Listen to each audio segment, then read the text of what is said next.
लिखो, next heading लिखो, types of angle.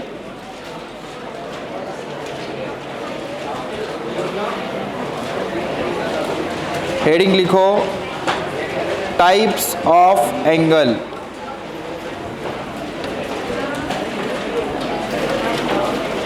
Types of angle. Chair लेके आ जाओ दोनों, यहां आ जाओ। टाइप्स ऑफ एंगल लिखो, देयर आर, तुम दोनों यहां आ जाओ बेटा सामने, हाँ दोनों यहां आ जाओ चेयर लेके। There are two types of angle.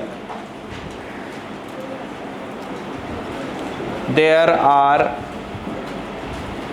To types of angle. ठीक है, एंगल के दो टाइप होते हैं। लिखो, number one plane angle. Plane angle,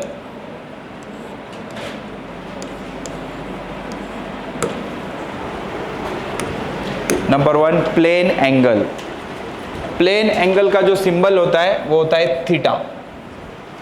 plane angle theta. ध्यान से सुनो, दोनों प्लेन के बीच का जो एंगल होगा that is called plane angle. मतलब ये एक प्लेन है, देखो दिस इज पॉइंट, ठीक है, combination of point is called as line. Line को अगर कंबाइन करेंगे तो क्या बनेगा? प्लेन। क्या बनेगा? प्लेन। ठीक है, तो ये दीवार एक प्लेन है, ये दीवार एक प्लेन है, नीचे की दीवार एक प्लेन है। समझ में आ रहा है? तो ये एक प्लेन, ये एक प्लेन, ये एक प्लेन।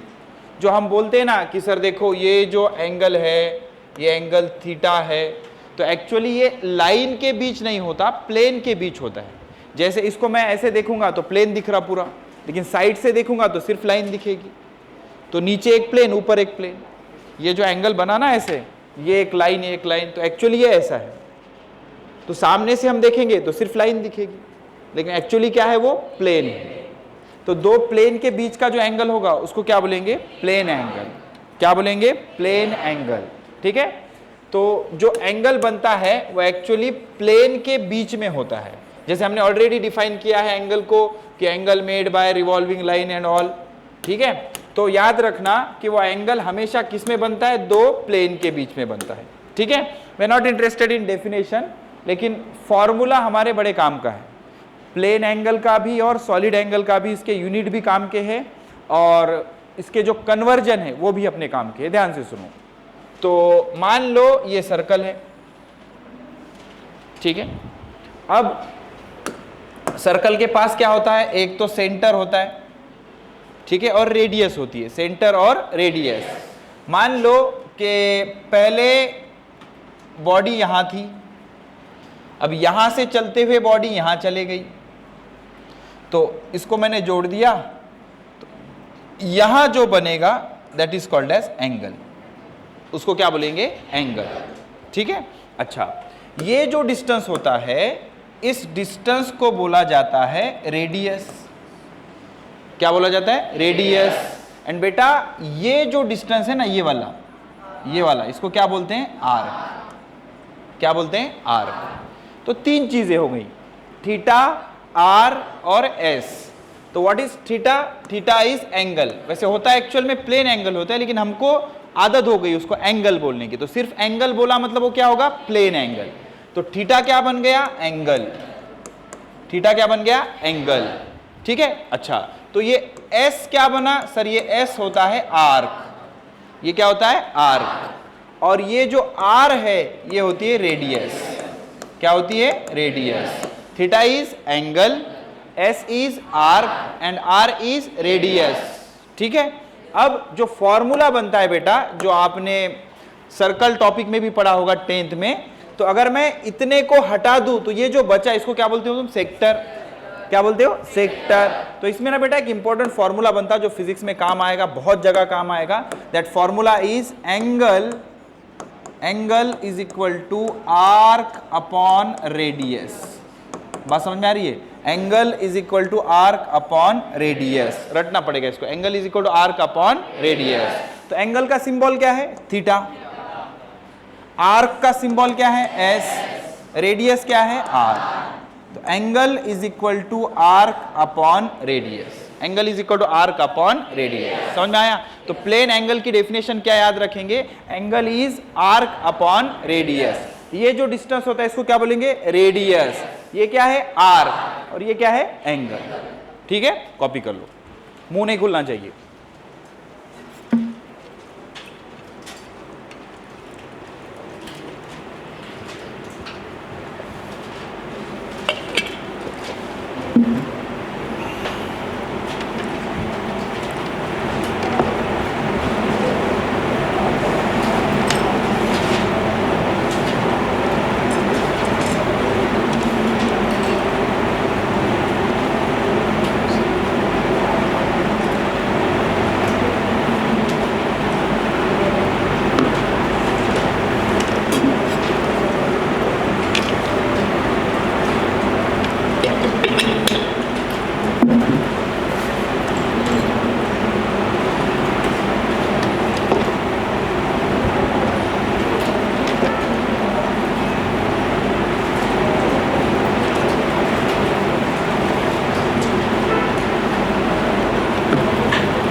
डन? एंगल समझ में आ गया? एंगल का क्या याद रखेंगे? Angle is equal to arc upon radius. तो थीटा एंगल है, एस आर्क है, आर रेडियस है, तो angle is equal to arc upon radius. Theta is S by R, S by R. अब लिखो units of angle.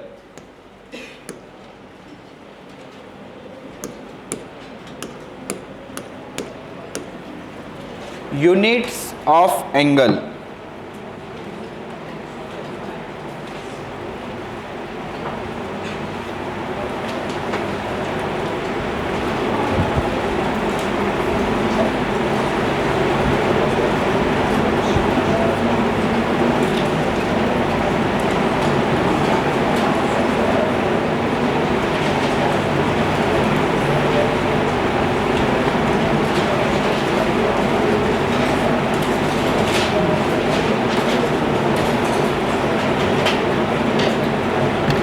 Units of angle, ध्यान से सुनो। ये प्लेन एंगल की बात हो गई, समझना बेटा। और दो तीन चीजें याद रखो। ये जो आपका नीट जर्नी शुरू हुआ है, ये जस्ट स्टार्टिंग है। इसमें चीज़ों को अभी से जज करना मत शुरू करो। मेरे को ये नहीं आ रहा, मेरे को वो नहीं आ रहा, मेरे को ये टफ जा रहा। अभी तो जस्ट शुरुआत है बेटा। ओके, अभी तो बहुत बार गिरना है, बहुत बार ठोकर लगेगी, पेन होगा।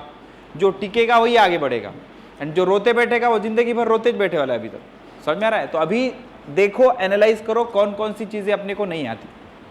ठीक है? एंड कैलकुलेशन की अगर बात करें तो कैलकुलेशन में कोई भी परफेक्ट नहीं होता।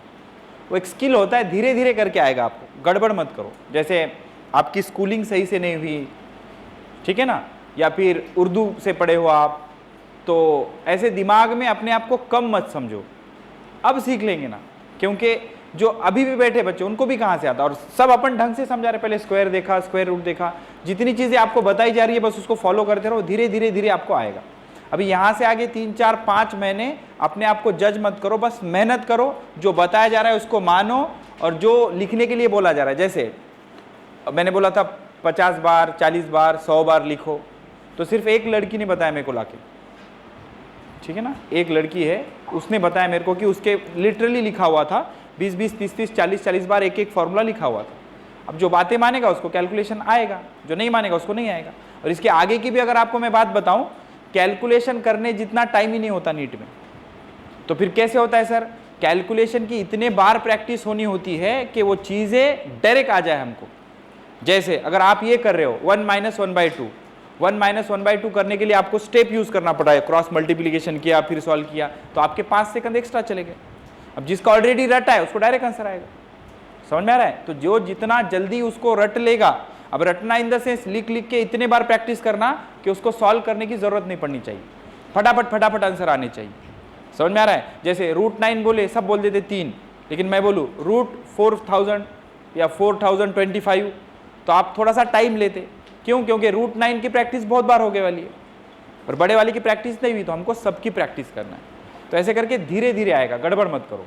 समझ में आ रहा है? और जो भी चीज़ें आपको समझाई जा रही है, डेसिमल कैसे सरक रहा, घर पे जाके खुद से बैठ के उसकी प्रैक्टिस करो। एक एक चीज़ को 100 बार समझो, बार बार दिमाग को बोलो, पॉइंट इधर सरक रहा तो ऐसे करना है, ऐसे करना है। अपने खुद के सेट ऑफ रूल्स बनाओ, हिंदी में लिखो उसको कि अगर डेसिमल इधर सरका तो ये पावर इतना हो रहा है, इधर सरका तो इतना हो रहा है। उसको बार बार पढ़ते रहो। और शॉर्ट नोट्स मतलब अपन कोई प्रैक्टिकल बुक कंप्लीट नहीं कर रहे, शॉर्ट नोट्स में जो चीज़ लिख रहे आप वो आपके दिमाग में छपी होना जरूरी है। शॉर्ट नोट्स रिवीजन के लिए यूज करते। अब बच्चे क्या कर रहे, तामझाम अच्छी महंगी डायरी लेके आ रहे, उसमें दुल्हन को मेकअप करे जैसा उसमें फॉर्मूले लिख के ला रहे। अबे पहले याद कर, और जो फॉर्मूला याद हो गया वो शॉर्ट नोट्स में लिख। जब भी शॉर्ट नोट्स मेरे पास लेके आ रहे हो, मेक श्योर करो उसमें लिखी हुई हर चीज रटी हुई होनी चाहिए, बार बार लिख के प्रैक्टिस करके, क्योंकि मैं कुछ भी सवाल पूछूंगा उसमें का आना चाहिए। एंड ये अपना कोई स्कूलिंग है नहीं कि बोले मास्टर ने सवाल पूछा मेरे को नहीं आ गया, मेरा कचरा हो गया। अबे बेशरम बनो, कचरा वचरा कुछ नहीं रहता। नहीं आया, नहीं आया भाई। समझ में आ रहा है कि नहीं? तो और इसमें कोई कमी भी नहीं है। अगर तुमको नहीं आता है ये पता चल गया मेरे को, तो मैं और कोई बताऊंगा सोल्यूशन, ऐसे करो वैसे करो, ये करो वो करो, लेकिन मेरे को देखना तो पड़ेगा ना आपको कितना आ रहा है। समझ में आ रहा है कि नहीं? तो फिर अगर मैं सवाल पूछना शुरू करूंगा तो आप बोलेंगे नहीं नहीं, अब मैं नोटबुक दिखाने जाता नहीं, मास्टर सवाल पूछ रहा। समझ में आ रहा है कि नहीं? तो ये मतलब ही नहीं है ना। ये तो ऐसा हो गया कि मैं दवाई नहीं खा रहा क्योंकि दवाई कड़वी है।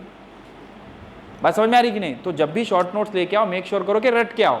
फिर मैं सवाल पूछूंगा तो आप डर के तो एटलीस्ट पढ़ लोगे कि सर के पास शॉर्ट नोट्स लेके तो सर सवाल पूछ रहे बोले। समझ में आ रहा है? क्योंकि सारे सर्कस के बंदर हैं यहाँ पे। जब तक चाबुक नहीं मारेंगे, नाटक ना डांस सीखेंगे नहीं। बात समझ में आ रही कि नहीं? तो चीजें आपके लिए डिफिकल्ट नहीं है, चीजें आपके लिए नई हैं।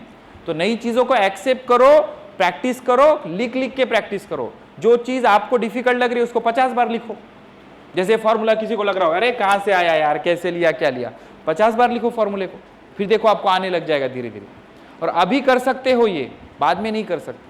जैसे स्कूलिंग में अपने को बचपन में वो जो इसकी नोटबुक थी होमवर्क की, हर रोज टीचर वही होमवर्क देती थी, कैपिटल है 10 बार लिख के लाओ, वही घिसते बैठते थे घर पे। तो उसमें तकलीफ आती क्या? नहीं। तो ये आपका फाउंडेशन शुरू है, और जो चीज़ें काम की आगे ज़्यादा काम आने वो समझाई जा रही है। तो जो जितनी ज़्यादा प्रैक्टिस करेगा, और गूंगे बहरे बन के मत बैठो, जो भी घर पे प्रैक्टिस करे वो लाके बताओ। जब भी डाउट को आओ, ग्रुप में मत आओ। मैं आपको बोल रहा हूँ फ्रेंडशिप ये वो सब मत करो ना, ग्रुप में भरे भर के आ रहे हैं। एंड समाज सेवा बंद करो। आपको कुछ चीज़ें आती है, बाजू वाले को मत समझाओ, फिर जिंदगी भर का हेडेक पीछे लग जाएगा। हेडेक इतना पीछे लगेगा कि कुछ दिनों बाद तुम्हारे मार्क्स ज़्यादा होंगे, उसके कम होंगे, तो उसके मम्मी डैडी तुमको रिक्वेस्ट करेंगे, तो तब ना नहीं बोल पाओगे। तो समाज सेवा बंद करो। तुम्हारे को कुछ आता है, जैसे रिपीटर में एक लड़की है, नाम नहीं लूंगा मैं उसका, अभी जो सीनियर बैच है, ठीक है ना, उसके अच्छे खासे मार्क्स थे, 550 मार्क्स थे उसके फर्स्ट अटेम्प्ट में, लेकिन रिपीट करने हमारे पास आई। तो अब यहाँ आई तो क्लास में मान लो थोड़ी सी थी होशियार। अब होशियार थी इन द सेंस, फिर जब हॉस्टल पे जा रही तो सबकी हेल्प कर रही, इसको ये बता रही, उसको वो बता रही, इसके चक्कर में उसकी पढ़ाई रह गई। अब सबसे खराब मार्क्स उसके आ रहे, 420 भी नहीं आ रहे, जो राउंड चढ़ रहे। क्यों? समाज सेवा। इसको ये समझा, उसको वो समझा। अरे तुमने क्या ठेका लिया क्या? वो ठेका हमने लिया है। समझ में आ रहा है? तुम अपना अपना देखो। समझाया जाता है कि नहीं? जैसे वो एरोप्लेन में बोलते ना कि भाई दूसरों की मदद करने से पहले अपने आप की मदद कर लो। तुम अपने आप की मदद करो, दूसरों की मदद मत करो। उसके चक्कर में उसको भी डालते, तुम भी जाते खड्डे में।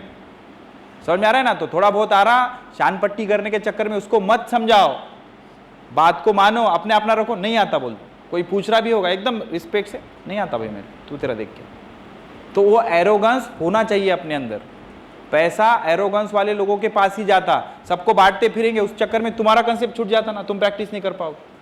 समझ आ रहा है कि नहीं? फिर वो नजर भी लगा, अरे बाप रे बहुत आता, चने के झाड़ पे चढ़ जाते। फिर बात समझ में आ रही कि नहीं? समाज सेवा बंद करो, अपना अपना देखो। चुपके से लाके जो प्रैक्टिस करे वो लाके बताओ, सबके सामने मत बताओ। सबके साथ आएंगे फिर उंगली करेगा वो, तुमको पीछे खींचेगा वो। बात समझ में आ रही कि नहीं? तो पढ़ाई इंडिविजुअल करो, जो भी तकलीफ है इंडिविजुअली आके बोलो। अब क्या होगा, तुम 4-5 जनों को बॉडीगार्ड लेके ताम झाम, ये चलो चलो चलो शावली में जा रहे हो, सारे डाउट पूछने। अब तुम्हारी जो कमी है तुम उसके सामने बोलोगी नहीं ना। तुम्हारी जो फ्रेंड है उसके सामने बोलोगे क्या, सर मेरे को स्क्वायर रूट नहीं आ रहा, तुम सोचोगे वो क्या सोचेगी, कोई कुछ नहीं सोचता, उसको भी नहीं आता, लेकिन अपन एक रहता ना वो दिमाग में कि भाई क्या सोचेगा, ये क्या सोचेगा, उसका, और बचपन में कुछ ज्यादा ही रहता वो। बात समझ में आ रही कि नहीं? तो अपना अपना पर्सनली आओ, इंडिविजुअली आके बात करो, ये नहीं समझ में आ रहा, वो नहीं समझ में आ रहा, जो भी है लिख के लाओ, या मान लो किसी को बोलने में तक होता है, कोई इंट्रोवर्ट होता है, उसको कोई कमी नहीं है, धीरे धीरे धीरे आप भी सीख जाओगे। समझ में आ रहा है कि नहीं? लेकिन अपनी कमियों को अपने माँ बाप और अपने मास्टर के सामने कभी मत छुपाओ, छुपाओगे बीमारी बढ़ते जाएगी, फिर आके बताओ। एंड उससे पहले पहले आओ, देखो क्या हो रहा है, प्रैक्टिस जो बोल रहा है वो करो, क्योंकि मैं कंपलसरी नहीं करने वाला हूँ। हंटर के मार के चाबुक के बंदर नहीं बनाने हैं, अपने को सेल्फ बच्चे बनाने हैं, ज़्यादा लोड नहीं आएगा। इसमें से 10% बच्चे आए डाउट सेशन में, 90% बच्चे अभी तक एक बार भी नहीं आए डाउट सेशन में। ठीक है, वो रास्ता देख रहे होंगे, मुहूर्त निकालेंगे, फिर देखेंगे, जाएंगे, वो ऑलरेडी फिर तुम डिक्लाइन हो गए बेटा, नीचे जाना शुरू हो गए।